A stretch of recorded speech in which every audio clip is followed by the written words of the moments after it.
First of all, congratulations to USC, awfully good football team. We knew we'd have to come in here and play our best in order to have a chance to win. And I thought our young men played hard. I thought they fought to the bitter end. I'm very, very proud of the football team.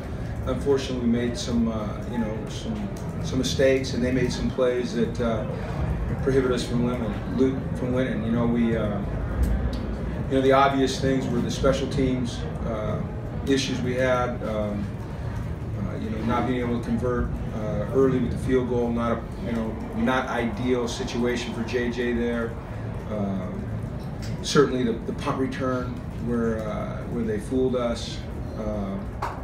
And then the onside kick there was supposed to be a bloop to about 20 yards over, and I think JJ knew what he was supposed to do. I think he stubbed his toe a little bit there and mishit it. So certainly not anything I'm pinning on any of those guys. Just the facts of the matter.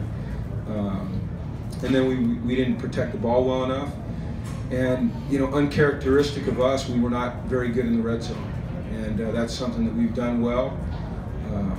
Is put points up on the board when we're in the red zone, and tonight that wasn't the case. So usually tight games like this come down to those types of variables, and tonight came down to that, and we were not able to get it done. It's incredibly disappointing. It's a very disappointed football team in there.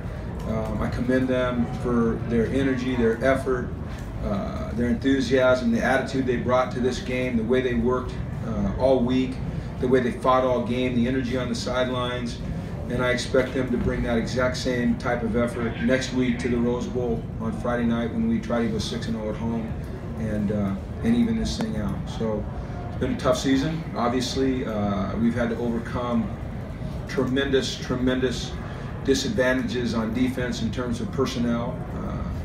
I shouldn't say disadvantages. I should say adversity. We lost another guy tonight with Chris, and that hurt us obviously down the stretch there. But like they have all year, these guys will continue to fight back, and the next guy will step up and he'll do the very, very best he can. So, any questions? You feel like in the third quarter, it felt kind of like the momentum was squarely shifting in your way. Josh looked really good. Jordan was a great connection going on. Did you feel pretty good at that point? It seemed like the game was headed in your direction. I mean, I felt confident the entire game. I felt confident the entire week. It wasn't there until they converted that third one that I didn't feel, that we had a shot. That's how I am, though. You have to convert when you get in the red zone. You have to. You're playing a really good football team like this. You've got to do things, and you've got to stop things. That they're going to help you win, and we weren't good enough at that tonight, and they were. So once again, I commend them, and it was a tough night for us. What was your assessment? What was your assessment of Josh tonight? Because it seemed like you put all your trust in him. When at 4th and 10, he comes up and makes the completion.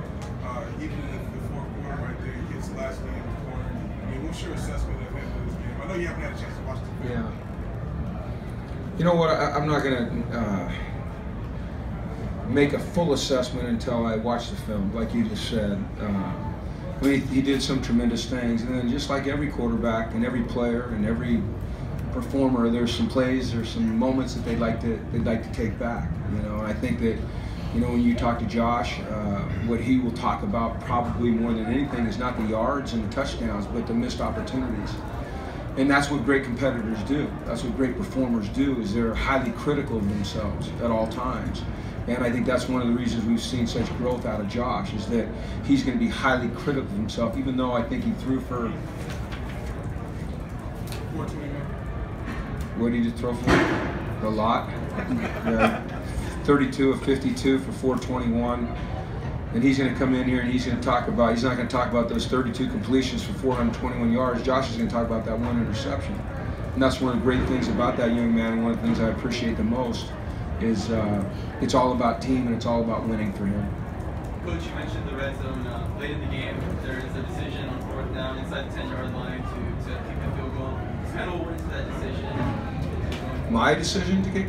The decision to kick the field goal. Because it was the right decision. What did you think of Jordan Lasley's play today? Jordan Lasley, obviously, I think 203 10 yards. catches, 204, yeah. You know, he's a big, you know, he makes big plays. You know, he's a good football player, you know, and I thought he did a tremendous job tonight of staying focused. I know they dropped the flag on him on that one, and I tried to explain to the official that was two high school buddies, guys that had gone against each other, joking around, but he didn't want to have anything to do with that.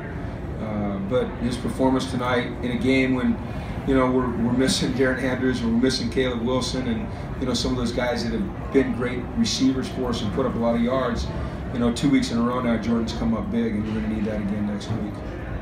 So, Do you have any injury updates on Chris Barnes or Austin Roberts? No, but I don't think any of them look good.